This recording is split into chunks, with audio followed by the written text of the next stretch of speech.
Film का नायक dusty नाम का एक मोटा, पुराने जमाने का और लापरवाह आदमी है। वो केवल खाने और पुरानी फिल्में देखने का ध्यान रखता है। प्रौद्योगिकी की प्रगति के साथ दुनिया आगे बढ़ गई है, लेकिन डस्टी अभी भी 80 के दशक में अटका हुआ है। वो स्मार्टफोन का उपयोग करना पसंद नहीं करता है, सोचता है कि टेक्सटिंग समय की बर्बादी है और यह भी मानता है कि इमोजी अजीब है। वो जिस चीज से डरता है वो सहस्राब्दी है। वो उन किशोरों को बर्दाश्त नहीं कर सकता जिनकी राय उसके विपरीत है। फिल्म की शुरुआत में डस्टी अपनी कार में है, एक बर्गर चबा रहा है और 80 के दशक की कुछ रॉक सुन रहा है। 50 साल का होने के बावजूद वो बेफिक्र है और उनके पास फुल टाइम जॉब नहीं है। इस आदत के कारण डस्टी ने अपने सभी दोस्तों को खो दिया, लेकिन वो इसकी कम परवाह कर सकता था। जल्द ही सहस्राब्दी का एक समूह उसे अधिनियम में पकड़ लेता है और उसकी वीडियो लेता है। डस्टी जाहिर तौर पर असहज है, लेकिन अपने बेहद अजीब स्वभाव के कारण वो उनसे एक शब्द भी नहीं कह सकता। थोड़ी देर बाद उसकी भतीजी क्लो उसे अपनी कार में शामिल करता है और दोनों एक मूवी थिएटर में जाते हैं। ये पता चला है कि क्लो युवा होने के बाद से वे एक साथ फिल्में देख रहे हैं और यह परंपरा आज भी जारी है।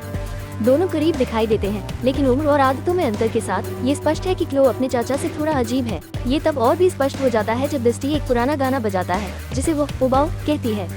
सिनेट्रैक्स नामक थिएटर में पहुंचने पर चाचा भतीजी की जोड़ी इस बात पर बहस करने लगती है कि कौन सी फिल्म देखी जाए।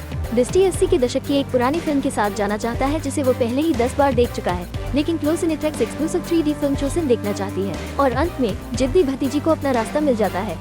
इसके बाद वे टिकट लाइन की ओर बढ़ते हैं, जहां कई मिलेनियल्स सेल्फी क्लिक कर रहे हैं और मैसेज कर रहे हैं। उम्मीद के मुताबिक अंकल डस्टी इस नज़ारे से खफा है और मामले को बदतर बनाने के लिए उसके पास मूवी टिकट खरीदने के लिए पैसे भी नहीं है, क्योंकि वे इतने महंगे हैं। इसलिए क्लो अनिच्छा से कुछ नकदी खांसता है। अजीब तरह से टिकट विक्रेता और बाउंसरों सहित सभी सिनेट्रैक्स कर्मचारियों के चेहरे पर एक अजीब और उदास भाव है। मुख्य थिएटर में प्रवेश करने से पहले अंकल डस्टी अपने 3D ग्लासों को कूड़ेदान में डालते हैं और अपना भारी भरकम ग्लास निकालते हैं, जिसे वे शिफ्टर्स कहते हैं। जाहिर है वो 3D फिल्मों से इतनी नफरत करता है कि वो इन शिफ्टर्स को सामान्य 2D फिल्मों में फ्लडलाइन करने के लिए लाया है। वो अपनी भतीजी क्लो के लिए एक जोड़ी भी लाए हैं, लेकिन उम्मीद के मुताबिक बाद वाला इसे पहनना नहीं चाहता। इसके बाद डस्टी कुछ पॉपकॉर्न खरीदने के लिए कैंटीन जाता है।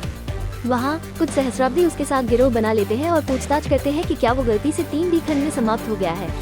डस्टी बस इतना कहता है कि वो एक फिल्म सनकी है और चला जाता है। जब वो मुख्य थिएटर में प्रवेश करता है तो वो सिनेट्रैक्स के प्रबंधक को देखता है, जो जच नाम का एक अच्छा दिखने वाला लड़का है, जो क्लो के साथ छेड़खानी कर रहा है।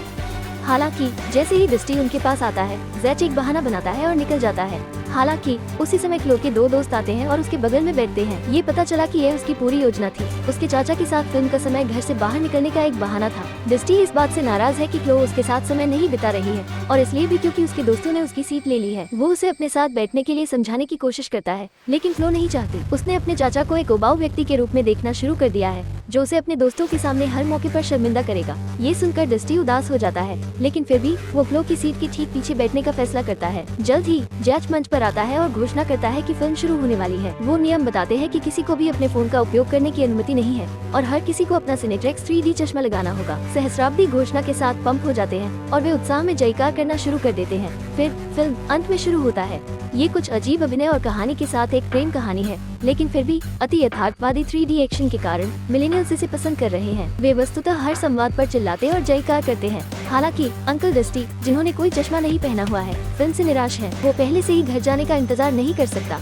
कुछ ही समय बाद वो अपने शिफ्टर चश्मे को याद करता है और उन्हें लगाने का फैसला करता है। हालांकि क्योंकि वे 3D को एक उबाऊ 2D संस्करण में फ्लडलाइन करते हैं, डस्टी अभी भी दिलचस्प नहीं है। इसलिए वो आसपास के अन्य लोगों को परेशान करने का फैसला करता है। वो क्लो के दोस्तों में से एक को टेक्स्टिंग करते हुए देखता है और उसे याद दिलाता है कि थिएटर में फोन का उपयोग करने की अनुमति नहीं है। वास्तव में वो एक मामूली हंगामे का कारण बनता है, जो वहाँ अन्य सहस्राब्दी के साथ अच्छी तरह से नहीं बैठता है। अंत में जब डस्टी अभी भी पीछे हटने से इनकार करता है, तो क्लो अपने दोस्त से फोन का उपयोग बंद करने के लिए कहती है, ताकि वे शांति से फिल्म देख सके। जैसे जैसे फिल्म आगे बढ़ती है, डस्टी और अधिक ऊब जाता है। एक दृश्य में वो कुछ असामान्य देखता है, जैसे कि स्क्रीन दोषपूर्ण है। हालांकि जब वो अपना शिफ्टर चश्मा उतारता है तो कुछ भी नहीं होता है। उलझन में डस्टी सिनेट्रैक्स चश्मे पर कोशिश करना चाहता है, ये देखने के लिए कि वास्तविक फिल्म अनुभव कैसा है। वो क्लो से थोड़ी देर के लिए अपना चश्मा उधार देने के लिए कहता है, लेकिन इस समय तक वो अपने चाचा की बचकानी हरकतों से तंग आ चुकी होती है। वो अपने दोस्तों के सामने उसे शर्मिंदा करने के लिए उसे फटकार लगाती है और उसे सामान्य रूप से कार्य करने का अनुरोध करती है। कोई विकल्प न होने पर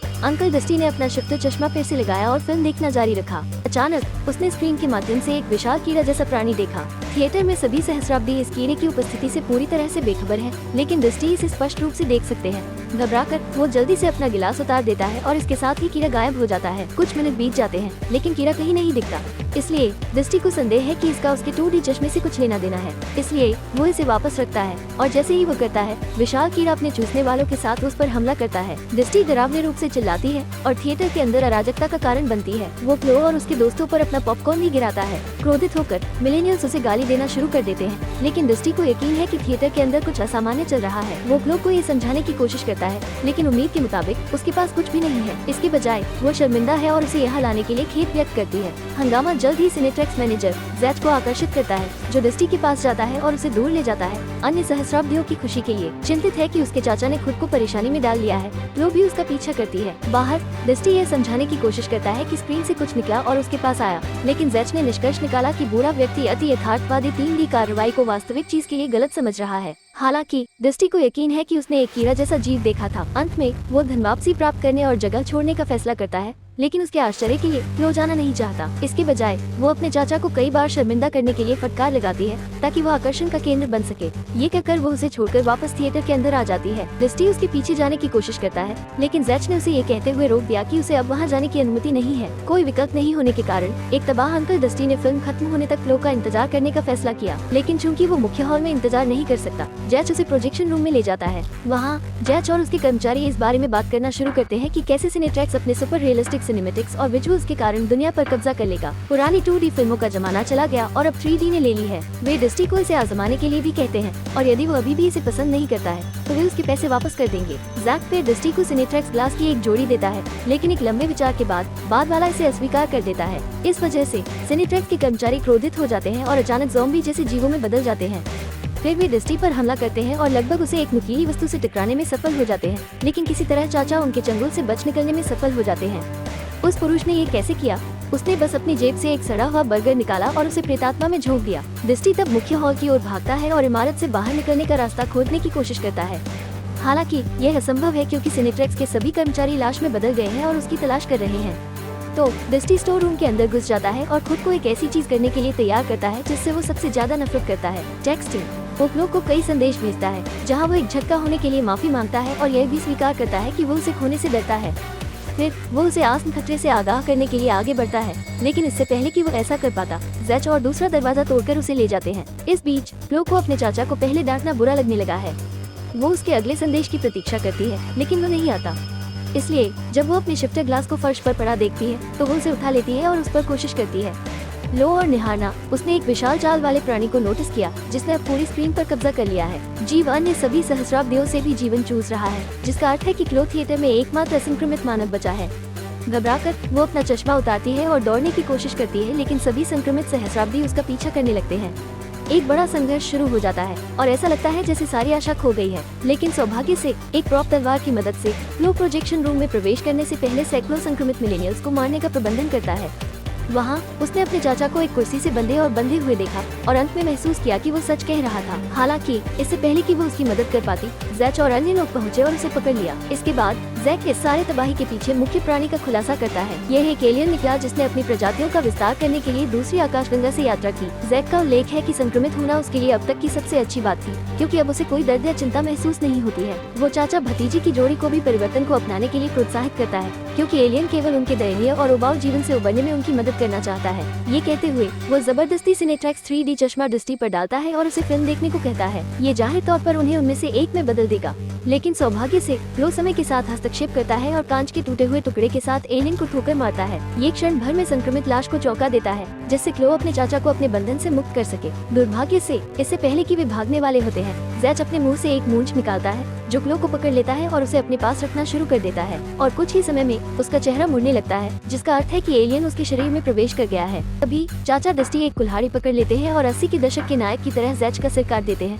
लेकिन इस समय तक नुकसान पहले ही हो चुका होता है। जल्द ही दोनों निकास द्वार पर पहुंचते हैं और जब दृष्टि उसे खोलता है तो वो देखता है कि बाहर के शहर को एक विशाल एलियन ने तबाह कर दिया है। यहाँ उसे अंत में पता चलता है कि दुनिया को एलियंस ने अपने कब्जे में ले लिया है। वहीं क्लो भी अपना व्यवहार बदल लेती है। वो अपने चाचा से परिवर्तन को स्वीकार करने और इस तथ्य को स्वीकार करने के लिए कहती है कि कोई पलायन नहीं है। जल्द ही अन्य सहस्राब्दी और सिनेट्रैक्स कर्मचारी भी आते हैं और परिवर्तन को स्वीकार करने के लिए उसे मनाने लगते हैं। वे डस्टी को अपना मन बदलने में मदद करने के लिए एक गाना भी गाते हैं। अंत में यह महसूस करते हुए कि कोई उम्मीद नहीं है, डस्टी अंत में हार मान लेता है और गाने के साथ गाना शुरू कर देता है। अंतिम दृश्य में सभी लोग थिएटर के अंदर वापस आ जाते हैं जहां वही फिल्म चल रही होती है। लो, जो अब पूरी तरह से आविष्ट है, अपने चाचा को सिनेट्रेक्स का एक जोड़ा चश्मा देती है ताकि वो परिवर्तन को स्वीकार कर सके और उनमें से एक बन सके। फिल्म समाप्त होती है क्योंकि डस्टी उत्सुकता से एलियन के आने और उसे अपने पास रखने की प्रतीक्षा करता है।